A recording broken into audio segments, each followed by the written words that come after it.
ValveTime.net. Hi, and welcome to the ValveTime News. Each week we'll bring you the biggest talking points regarding Valve and the community. Now, the news. The Steam in-home streaming beta, which began several weeks ago, was expanded this week to support non-Steam programs and games. This new functionality, in theory, allows the user to stream any program or game to another device via a local area network by simply connecting it to Steam using the Add a non-Steam game to my library functionality, regardless of pre-existing DRM or operating system restrictions.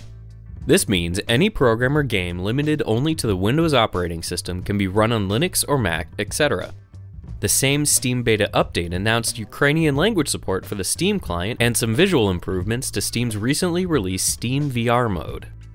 Later in the week, an individual known as Donham over on the Steam user forums noticed that a new option added to the Steam account page allows pre-purchased games to be refunded before release. The Refund an Item option, shown here, provides users with the ability to automatically refund game titles without direct input from Valve and the Steam support team. After the button has been pressed, the title will be removed from the Steam library and any refunded money will be distributed directly to the user's Steam wallet, regardless of the original payment method. We should stress that this new self-use refund system is currently restricted exclusively to pre-ordered titles, as the functionality disables once a game is released. While full refunds for released games still require rather tedious manual intervention from the Steam support staff, this new pre-order refund system is definitely a step in the right direction to improve the user experience. If you weren't quite satisfied with all of the Steam Dev Days news on last week's show, you might want to check out the personal blogs of both Gmod creator Gary Newman and Alien Trap developer Lee Vermeulen. Both individuals were in attendance at the conference and have uploaded lengthy and in-depth discussions regarding their impressions and their thoughts regarding the presented demo being shown in Valve's private VR room. We highly recommend checking out the blog post for yourself if you're looking to learn more about the technological advancement Valve and Oculus are collaborating on. So we've included links to both blogs in the video description alongside useful links to everything else we're talking about this week. Earlier this week, the previously announced Year of the Horse update for Dota 2 was officially revealed, now known as the New Bloom Festival. Day 1 of the event, revealed on Sunday, provided some interesting insight into the update by announcing the New Bloom Festival would indeed feature a seasonal exclusive game mode, this time in the form of The Coming of the Beast, which pits players and their heroes to defend against a mysterious and powerful monster known as the Year Beast.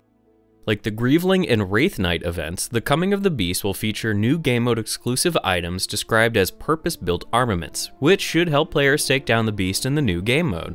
The game mode's reward system also appears similar to Wraith Knight, as players will be awarded with special ingots and jade tokens for succeeding, both of which can be used to purchase special keyless Bloom bounty chests.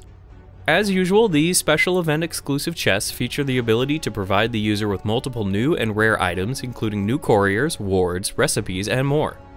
Additionally, a new system known as the Armory's Offering will allow users to scrap unwanted or bad luck items by placing them into an 8-slot recipe, which, if deemed sufficient and plentiful, will reward the player with rare armor and items alongside flame sail ingots, whatever those are. Finally, the update page announced that a new spring-themed version of the main Dota 2 map will be available for the duration of the event, and that it will feature Chinese architecture, horse imagery, and blossoming trees. Unfortunately, only day 1 of the update was revealed when the script was written, so we don't have that many definitive details regarding the game mode to share at this time, but you should probably check out ValveTime.net for our daily announcements if you want to stay up to date with the update before it launches sometime later this week. Shortly before our last episode aired on Tuesday of this week, a blog post was uploaded to the Counter-Strike website to announce that the Operation Bravo event for Global Offensive has been extended by 2 weeks. This means that the Bravo Pass will now expire on February the 5th, 2014 instead of January the 20th as previously planned. The pass, which was released in September of 2013, provides users with access to a multitude of community-made maps and a pair of unreleased official levels on latency-stable servers hosted by Valve. According to the announcement post, the CSGO community has apparently spent around 2.8 million hours playing Operation Bravo maps alone. The end of the post promises to discuss more statistics about the map pack soon, as Valve will be revealing how many individuals ended up with gold Operation Bravo coins, which are awarded for spending 30 hours playing the maps and for having won 15 competitive matches on Bravo maps. Counter-Strike Global Offensive news continued to pour in throughout this week as the game received a rather substantial update on January the 23rd. The patch was released shortly after a brief offline period, which saw Valve update the server infrastructure for CSGO in order to better support the ever-expanding player base. Most importantly, the update introduced some important balance tweaks for the Overpass and Cobblestone maps, both of which are still in an open beta on the official Valve servers for Operation Bravo pass holders. A series of UI fixes and other improvements were also made, all of which you can check out over on the official changelog.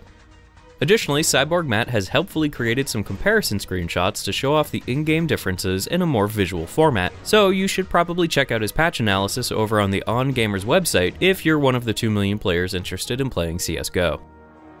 Speaking of, if you're interested in CSGO, you'll probably be interested in the game's final blog post for this week, which the game's development team used to show off and discuss the variety of in-game statistics that they receive from players.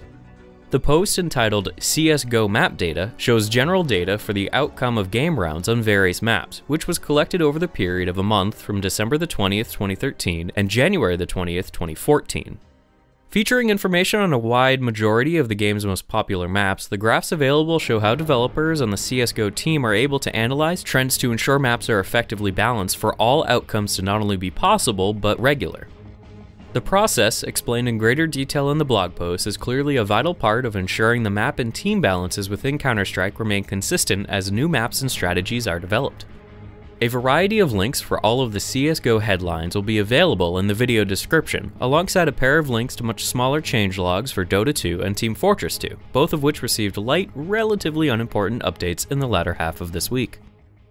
Creator of the End of the Line and Practical Problem source filmmaker shorts, James McVinney, took to YouTube shortly before our last Roundup episode aired to provide the community with a brief update regarding the continuing development of the still unreleased film End of the Line. In the video, James talks about a variety of wild theories the community have recently been generating after a new special crate type was added to the Team Fortress 2 drop system known as the Strongbox. After the minute-long trailer for End of the Line garnered such an astonishing amount of attention, Valve contacted McVinney sometime back in late 2013 to begin discussing potential ideas which could be explored and implemented for an officially released community update, which could be set to coincide with the film's eventual release.